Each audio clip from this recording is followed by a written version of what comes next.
அண்மை செய்தியை பார்த்து வருகிறோம். மதிமுக துணை பொதுச் செயலாளர் மல்லை சத்யாவிற்கு ஆதரவாக மதிமுகவினர் ஆர்ப்பாட்டத்தில் ஈடுபட்டு வருகின்றனர். காஞ்சிபுரம், செங்கல்பட்டு மாவட்ட மதிமுக நிர்வாகிகள் மல்லை சத்யாவிற்கு ஆதரவாக இந்த ஆர்ப்பாட்டத்தில் ஈடுபட்டு வருகின்றனர். மல்லை சத்யாவிற்கு ஆதரவாக கட்சி நிர்வாகிகள் தொடர்ந்து முழக்கங்களை எழுப்பி வருகின்றனர். இதனை அண்மை செய்தியாக பார்க்கிறோம். கட்சி துண்டுகள், காரில் பொருத்தப்பட்ட கட்சி கொடி, உறுப்பினர் அடையாள அட்டைகளை தூக்கி வீசி இந்த ஆர்ப்பாட்டத்தில் ஈடுபட்டு வருகின்றனர். காஞ்சிபுரத்தில் மல்லை சத்யாவிற்கு எதிராக மதிமுக துணை பொதுச் செயலாளர் மல்லை சத்யாவிற்கு ஆதரவாக மதிமுகவினர் ஆர்ப்பாட்டத்தில் ஈடுபட்டு வருகின்றனர். இது குறித்தான முழுமையான விவரங்களுடன் செய்தியாளர் பூபாலன் இணைப்பில் இருக்கிறார். வணக்கம் பூபாலன், இது குறித்தான விவரங்களை பதிவு செய்யுங்க. வணக்கம் நிஷா.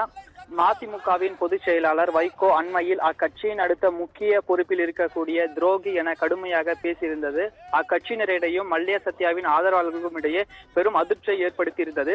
இந்த நிலையில் அக்கட்சியில் இருந்து மல்லை சத்யா ஒரு புறம் ஓரம் கட்டுவதாக அவர்களுக்கு ஆதரவான இருக்கக்கூடிய கட்சியினர் தொடர்ந்து குற்றம் சாட்டு செய்திருந்தனர். இந்த நிலையில் அக்கட்சியிலிருந்து மல்லை சத்யாவுக்கு ஆதரவாக வெளியேறுவதாகவும் தெரிவித்து மாமல்லபுரத்தில் வெளியேறியும் இருந்தனர். அந்த வகையில் இன்றைய தினம் காஞ்சிபுரம் மற்றும் செங்கல்பட்டு மாவட்டத்தை சேர்ந்த முக்கிய நிர்வாகிகள் காஞ்சிபுரம் அண்ணா பூங்கா அருகே அக்கட்சியினர் தலைமை செயற்குழு உறுப்பினர் அருள், காஞ்சிபுரம் மாவட்ட துணை செயலாளர் வெங்கடேசன், செங்கல்பட்டு துணை செயலாளர் கலைவாணி, அதே போல உத்திரமேரூர், காஞ்சிபுரம் உள்ளிட்ட பகுதிகளில் சேர்ந்த மாநகர ஒன்றிய பேரூர் கழக நிர்வாகிகள் ஒன்று கூடி அக்கட்சியிலிருந்து வெளியேறுவதாக முடிவெடுத்து மல்லை சத்யாவுக்கு ஆதரவாக கோஷங்களை எழுப்பி அவர்கள் உறுப்பினர் அட்டைகளையும் தங்களது பாக்கெட்டில் வைத்திருந்த வைகோ அவர்களுடைய புகைப்படத்தையும் தங்களது கழுத்தில் அணிந்த மூவர்ண கட்சி கொடியையும் அதே போல அவர் கார்களில் இருந்த கட்சி துண்டுகள், கட்சி கொடிகளையும் அகற்றி மல்லை சத்யாவுக்கு ஆதரவு தெரிவித்தனர்.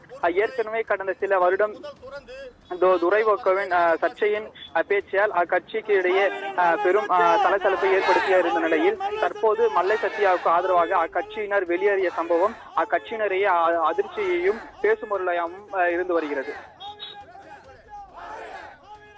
பூபாலன், விவரங்களுக்கு நன்றி.